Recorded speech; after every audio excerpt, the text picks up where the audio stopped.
Allahu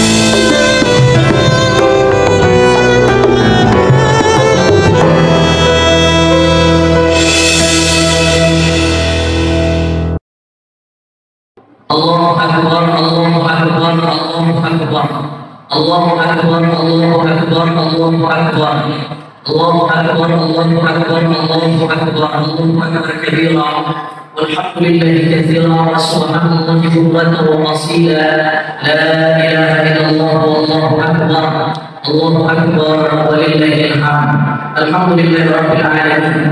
Asyhadu an la ilaha illallah wa asyhadu anna sayyidina Muhammadan abduhu wa rasuluh.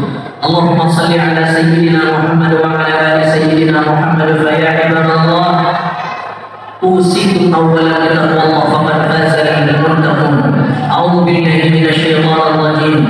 Bismillahirrahmanirrahim. Lan yanala luhumuha wa la dima'uha walakin yanaluhu taqwa minkum. Shadaqallahul azim. Jamaah sidang salat Idul Adha yang dimuliakan Allah Subhanahu wa taala, segala puji dan syukur kita aturkan kepada Allah Subhanahu wa taala. Khatib berwasiat, mari kita jadikan momen jalsah hari ini sebagai momen untuk meningkatkan ketakwaan kepada Allah. Takwa dalam arti yang sebenarnya dan takwa dalam makna yang seluas-luasnya, baik takwa yang bersifat lahiriah maupun takwa yang bersifat batiniah, takwa yang bersifat individual maupun takwa yang bersifat maslahah sosial. Mudah-mudahan salat sunnah Idul Adha yang kita lakukan diterima oleh Allah Subhanahu wa taala.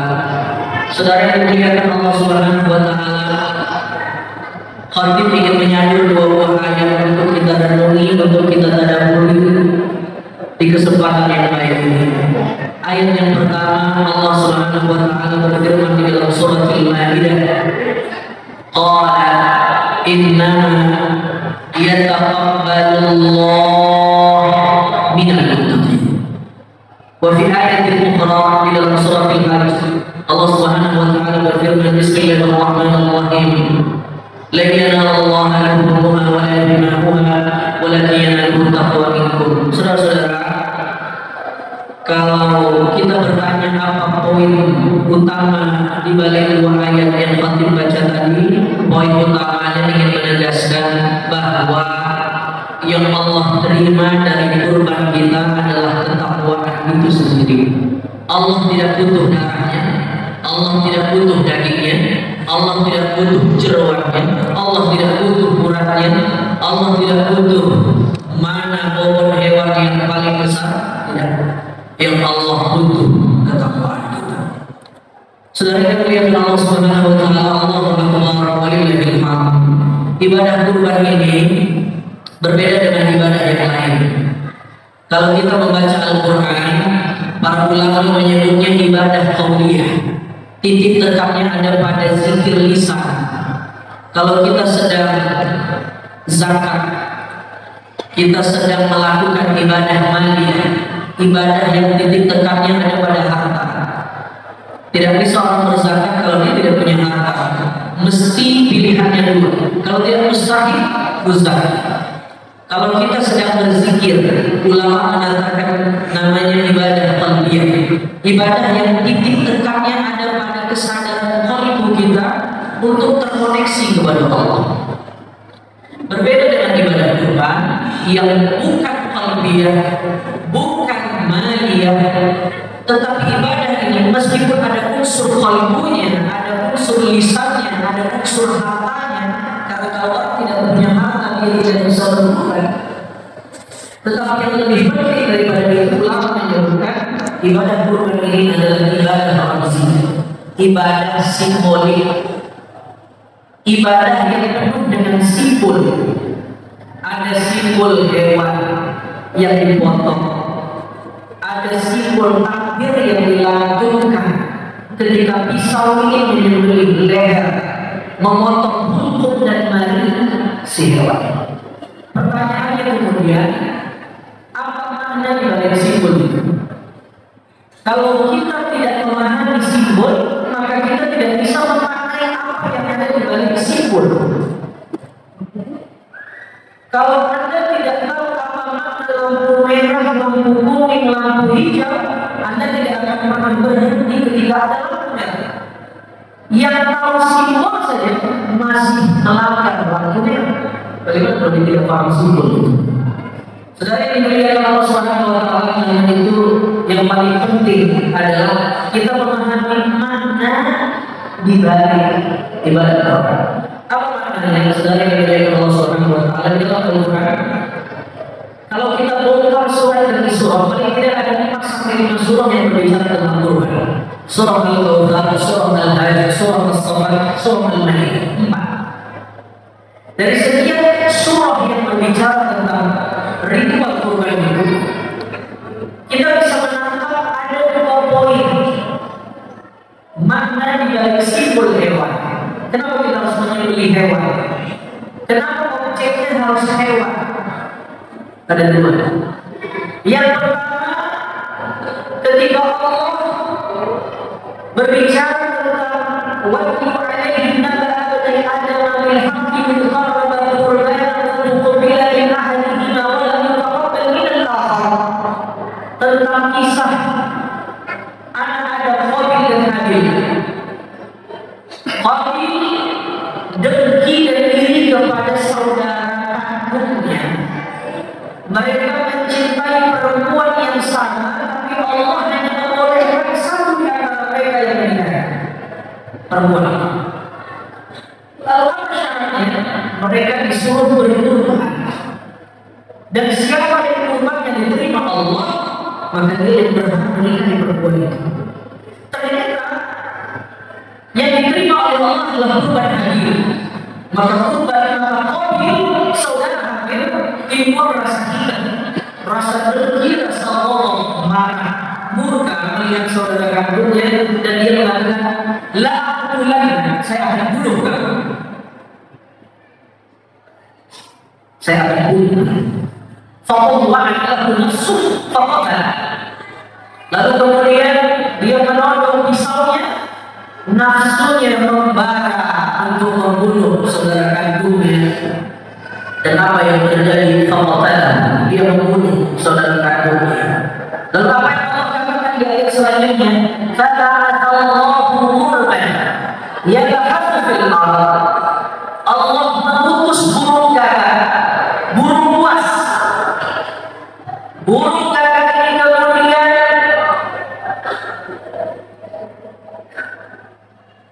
mendalami tanah, mencungkil tanah agar jasad. Ternyata burung gagak ini juga membunuh saudaranya sendiri, sesama burung gagak, dan dia mengubur saudaranya. Lalu Qabil berkata, Masya Allah, lalu Qabil berkata, begitulah burung gagak memberikan pelajaran kepada saya agar saya menguburkan Habil sebagaimana burung gagak. Apa poin pentingnya, saudara-saudara yang dimuliakan Allah? Kurban ini mengajarkan kepada kita untuk menyembelih sifat hewaniah dalam diri kita. Kata Sidi Abdul Qadir Al-Jilani dalam Sirrul Nasrani, "Falan tahsulu mahabbatullah illa ba'da qahri al-a'da min al-akhlaq al-fadilah al-bahiyah was-su'u'iyah." Orang tidak akan mungkin mendapatkan cinta Allah sebelum dia menyembelih nafsu hewan dalam diri. Perhatikan. Jadi kita tidak akan mungkin dekat sama Allah sebelum kita menyembelih sifat hewan dalam diri. Kalau menyembelih hewan itu gampang. Beli 2 juta, 3 juta dapat. Bahkan kalau di daerah bisa lebih murah. Tapi menyembelih sifat hewan itu sulit sekali. Dan sifat hewan yang disuruh untuk disembelih ada 2. Yang pertama, as-sal'iyah, sifat binatang buas. Karena itu ayatnya berbicara tentang Allah murban yabhathu fil ardh. Allah mengutus burung gagak, binatang buas, untuk memberi contoh kepada Qabil bagaimana cara mengubur mayit. Apa? Ini sebenarnya sindiran bahwa Qabil, sifat kamu itu gak jauh beda sama burung gagak yang buas ini, yang membunuh saudara. Inilah sifat burung gagak, sifat binatang buas. Itu sebabnya sunnah bagi kita kalau berkurban hadir melihat hewan kita disembelih. Kenapa? Walaupun kalau tidak hadir, bukan tidak sah, cuma sunnah. Tapi kenapa disuruh hadir? Supaya kita meditatif, supaya kita muhasabah. Oh, ternyata bukan hewan saya saja yang harus saya sembelih, tapi sifat hewan dalam diri saya juga harus saya sembelih. Allahu Akbar walillahil hamd. Saudara yang dimuliakan Allah, apa sifat binatang buas itu? Marah, mencaci maki, sumpah serapah, dengki, dendam, membunuh karakter orang, mengejek orang, membuli orang, menyinggung orang, mengambil hak orang, sombong, flexing, buas dengan tetangga, tidak kompak dengan tetangga. Ini siapa binatang? Mau menyembelih hewan gampang sekali, 5 menit selesai. Menyembelih sifat binatang itu seumur hidup. Seumur hidup. Jadi selesai dari sholat ini Bapak yang harus kita renungi, kita bisa nggak menyembelih sifat hewan dalam diri kita?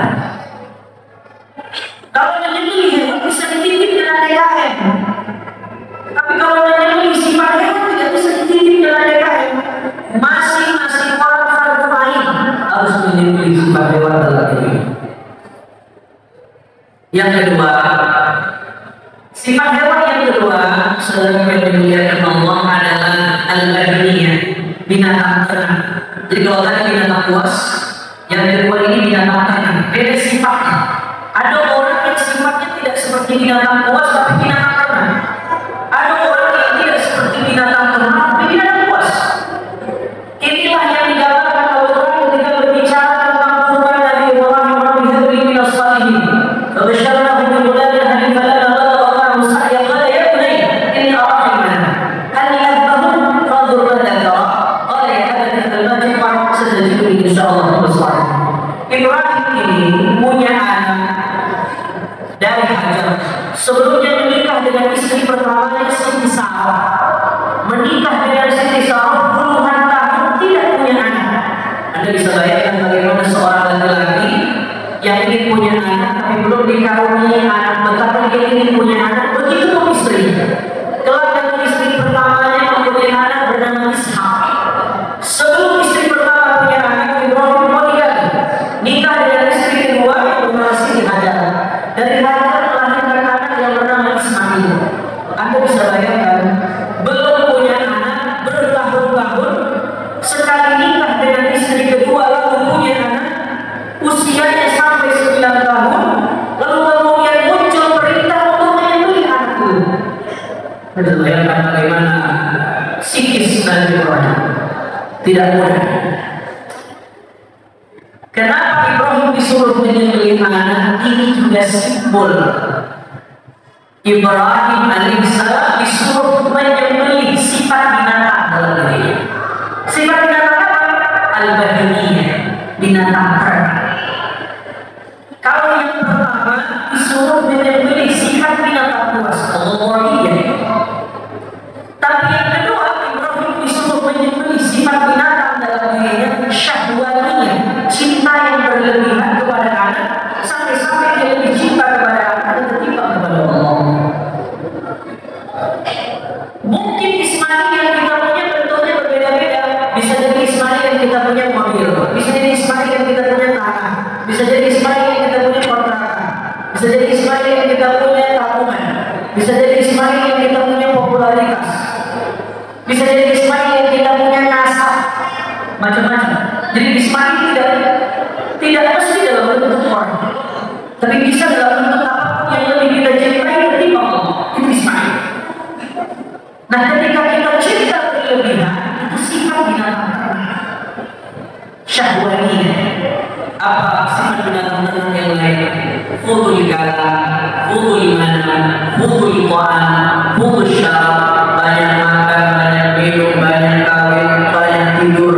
Binatang ternak. Yang dia pikirkan setiap hari makan apa buah hari. Terserah halal atau haram, yang penting diriku bisa makan. Binatang ternak. Dia yang penting bisa makan akhirnya, ya Allah, dia korupsi dan seterusnya. Saudara yang dimuliakan Allah, 2 poin saja. Dan saya kira ini PR buat kita. Poinnya menyembelih binatang ternak itu gampang. Banyak sekali yang itu kambing 30 kambing. Sapi banyak. Masalahnya bisa tidak kita memiliki 2 saja sifat hewan dalam diri kita. Karena itu penting sekali pada kurban ini agar kita merenungi. Jadi bapak-bapak, ibu-ibu yang punya keluaran rezeki, boleh Anda berkorban sebagai momen media muhasabah bahwa tahun ini, bahkan setiap tahun kalau kita memang ada rezeki, kita disuruh untuk menyembelih sifat hewan dalam diri kita, baik sifat binatang ternak maupun sifat binatang buas. Bukan menyembelih hewan saja, tapi kita bernafas menyembelih sifat binatang dalam diri. Aku berkata, wassalamualaikum warahmatullahi wabarakatuh. Wal muslimat, wal mu'minin wal mu'minat, wa ja'alna Allah wa iyyakum minal ahidin al-faizin. Alhamdulillah rabbil alamin.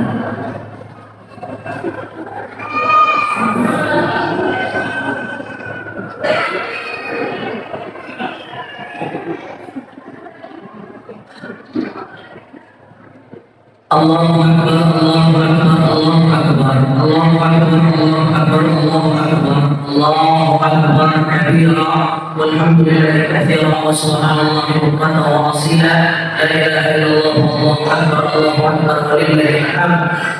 Alhamdulillah rabbil alamin, asyhadu an la ilaha illallah, asyhadu anna sayyidina Muhammadan abduhu wa rasuluh. Allahumma shalli ala sayyidina Muhammad wa ala ali sayyidina Muhammad. Fa ya ibadallah, usikum ta'ala taqwa faqad faza al-muttaqun wa alamu anna Allah ta'ala shalla ala nabiyyi wa rasulih qadima inna Allah wa malaikatahu yusalluna 'alan nabi ya ayyuhalladzina amanu sallu 'alaihi wa sallimu taslima. Allahumma shalli wa sallim wa barik ala sayyidina Muhammadin nabiyil ummi amin wa ala sayyidil anbiya wal mursalin wa ala alihi wa sahbihi wa tabi'in ajma'in wa alayna ma'ahum bi rahmatika ya arhamar rahimin. Allahumma ighfir lil muslimina wal muslimat wal mu'minina wal mu'minat al-ahya'i minhum wal amwat innaka sami'un qaribun mujibud da'wat wa ya qadiyal hajat. Allahumma ighfir lana wa liwalidina warhamna warhamhum kama rabbawna shighara. Allahumma arzuqna ilman nafi'an wa rizqan thayyiban wa amalan mutaqabbala. Allahumma arzuqna husnal khatimah wa na'udzu bika min su'il khatimah. اللهم أعنا على ذكرك وشكرك وحسن عبادتك. ربنا آتنا في الدنيا حسنة وفي الآخرة حسنة وقنا عذاب النار. عباد الله إن الله يأمركم بالعدل والإحسان وإيتاء ذي القربى وينهى عن الفحشاء والمنكر والبغي يعظكم لعلكم تذكرون. الله أكبر، الله أكبر، الله أكبر ولله الحمد. السلام عليكم ورحمة الله وبركاته.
Allah